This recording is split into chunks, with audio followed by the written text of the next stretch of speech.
පොඩි ළමයෙක් නිදහස් වෙලා ආවනේ පරිවාසයට ගිහිල්ලා. දැන් පොඩි සවල් චණ්ඩියා. ඉතින් එයා මේ ළඟදී බයික් එකකින් වැඩ දාන වීඩියෝ එකක් තිබුණා. ඒ කියන්නේ එළියට ඇවිල්ලා ආයෙ වැඩ පටන් ගන්නද? ඒකල කොහොමද එළියට ආවම වැඩ පටන් ගන්නවා.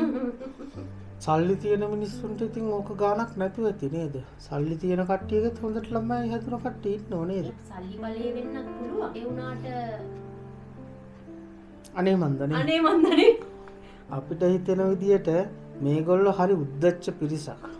ඔයාට මොකද හිතෙන්නේ ඒ වයසේ ඉන්න අනිත් ළමයි ගැන? අපිට හිතෙන විදියට අපිට කියන්න පුළුවන් මෙහෙම දෙයක්.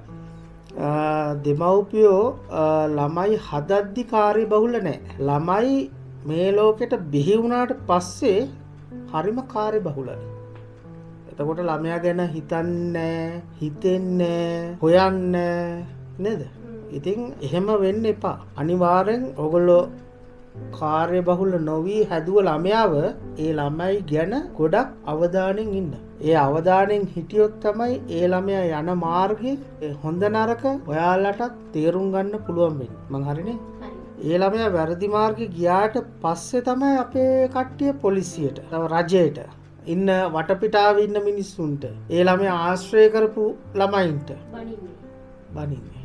ඒ තමන්ගේ දරුවා හරි කියලා විතරයි. ඒ දරුවා කරපු, ඒ දරුවා හවුන, ඒ දරුවා ගිය මාවතේ වැරද්ද පේන්නේ නැහැ. ඉතින් ඒක නිසා තමයි අපිටත් පුළුවන් විදියට අපි දැනුවත් කරන්නේ හැමෝමව පුළුවන් තරම් ළමයි ගැන සෙවිල්ලෙන් ඉන්න.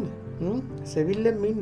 ඒ වැරදි කරන පුද්ගලයන්ට අපිට හිතෙන විදියට උපරිම ඒ වයස සීමාව බලලා ඒ වයස සීමාවට අදාළ නිසි දඬුවම. අන්න එතකොට ඔය නිවුස් එක සමාජගත වුණොත් මෙන්න මේ ආකාරයෙන් මෙන්න මේ වැරද්ද කරපු මේ ළමයාට මේ නීතිය ක්‍රියාත්මක වුණා කියලා අපිට හිතෙන විදිහට අනිත් ළමයි කරන වැරදි අඩු වෙන්න ඉඩකඩ වැඩි.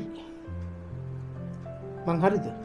මම දැක්ක මේ ළඟදි සිදුවීමක ඉතින් ඒ නිවුස් එක පළ වුණාම කීප දෙනෙකුගේම කමෙන්ට් තියෙන්නේ මොකක්ද දන්නවද? අපිට හිටියේ නෑනේ ඒ කාලේ ඔය වගේ ටීචර්ස්.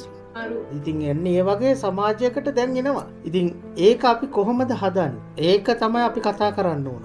අපි මෙවට ක්‍රියාත්මක කරන නීතිය උපරිම වෙන්න ඕන කියලා මම කියන්නේ.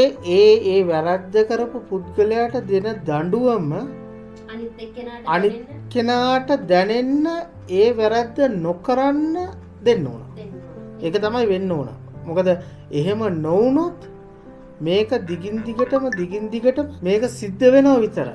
ඒක නැවැත්වීමට අපි මෙච්චර මෙව්වා කරගෙන කෑ ගැව්වත් කොච්චර අරගල කරත් අපි රට වෙනස් කරන්න ජනාධිපතිතුමන්ලා ගෙනාවත් මොනවා කරත් වැඩක් නැහැ.